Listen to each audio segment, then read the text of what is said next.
anti-hero, a character who may lack conventional heroic qualities and attributes such as idealism and morality. Essentially, they are main characters who aren't perfect or traditionally good.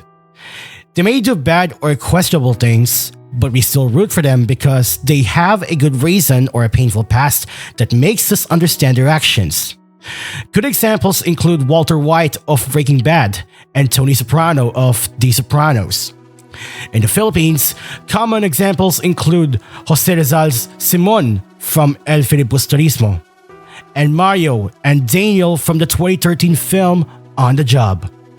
One of the earliest known uses of the true anti-hero trope in the Philippine television dates back to the 1980s.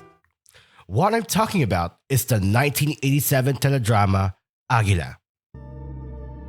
Tape Incorporated, the production company behind Eat Bulaga, began producing TV series that aired in the 1:30 p.m. time slot after the said noontime show. In 1984, their first TV series, Heredero, aired on RPN Channel 9. The plot revolved around immortal warriors fighting an age-old battle, explored through both past and present timelines. As intriguing as the plot was, like many of the Tape Incorporated's other series, this is the only thing known about it today. By 1987, Heredero had ended and was replaced by a new series called AGILA. What made the series remarkable at the time was its use of the anti-hero trope, portrayed by Val Soto in the role of Colonel Gabriel Aguila, also known to audiences as Don Gabriel Aguila. Recognized by his Balbasarado, he was a wealthy landowner with a commanding militaristic presence owing to his past as a military officer. Directed initially by Argel Joseph and later by Raul Icamen, with writing from Gina Marisa Tagasa, the show broke norms. Tagasa herself noted that the anti-hero trope was a no-no in the then female-centric soap opera landscape.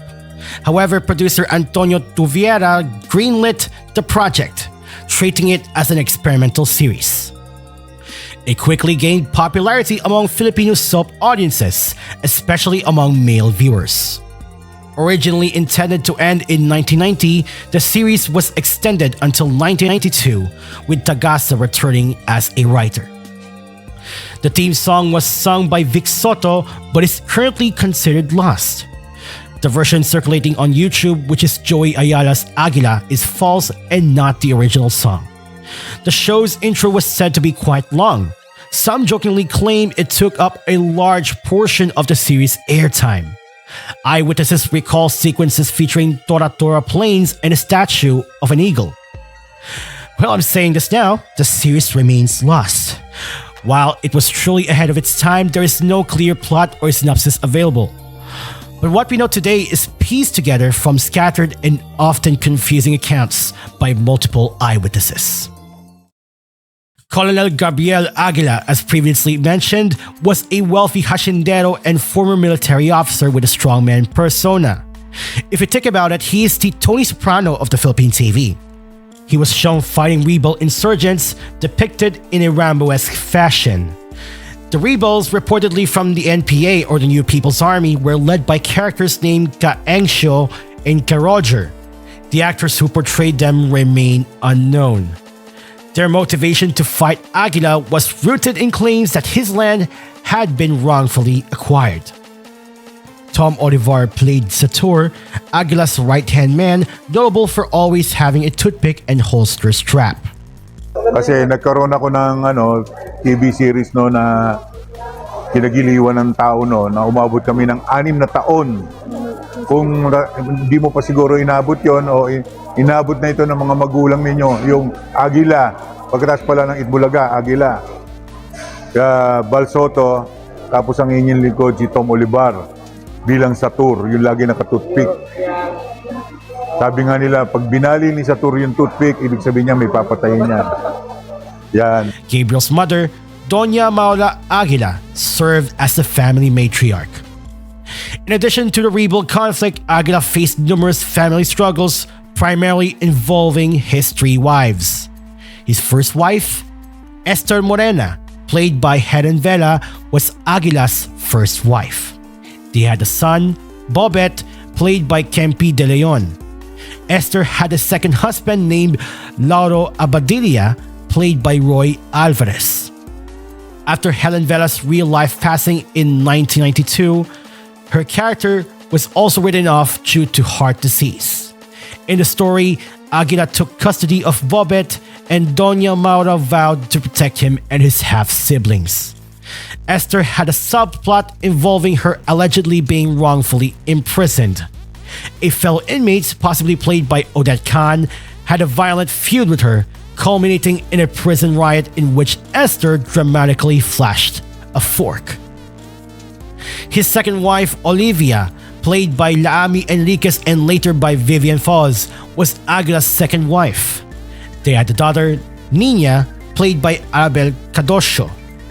Olivia suffered a severe car accident and facial disfigurement.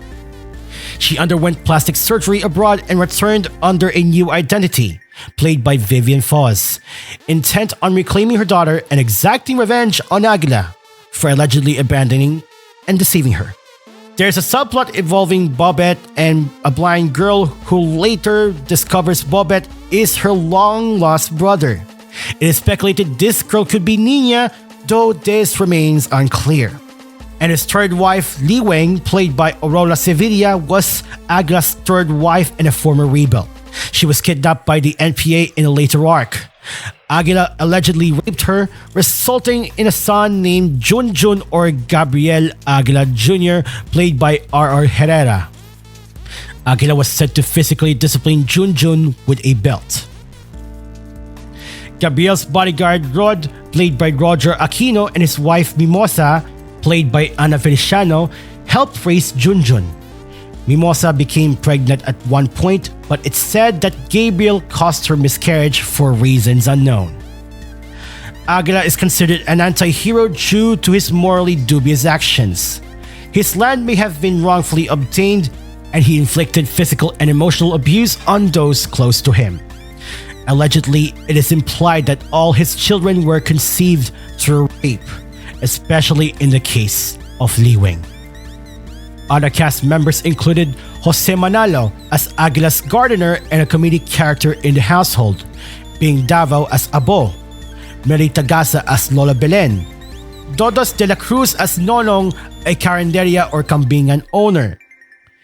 We also have Sony Parsons, Vanessa Escaño, and Rosemary Ibarita, among others. Notable scenes include a fist fight between Bobet and the chief of police. An iconic moment featured Kaengsho and Karoger kidnapping Aguila and tying him to a cross. In the finale, Aguila is reportedly shot but survives. The series ends with him in a wheelchair, surrounded by his wives, while Bobet leans on his knee. As mentioned earlier, the series was popular among Filipino audiences. In 1988, Aguila won the award for Best Afternoon Drama Series at the 2nd PMPC Star Awards for television. In 1991, it again received an award, this time for the Best Drama Serial at the 5th PMPC Star Awards for television. The show was succeeded by Valiente in 1992. By this time, Tape Incorporated's dramas and productions have moved to ABS-CBN, with Aguila airing there since 1989. Most of Tape's early series are considered lost, though Valiente has resurfaced with clips uploaded by Ares Cuevas. Whether Aguila still exists in Tape's archives is uncertain. With the company's current situation, it is unlikely they will release it. It's even possible that the series was destroyed, much like Heredero, whose scripts and tapes were said to have perished during Typhoon Ondoy in 2009. Our only hope lies in private collectors who may have recorded the show on VHS. For now, we can only piece together and speculate on what was probably one of Philippine drama's most groundbreaking series.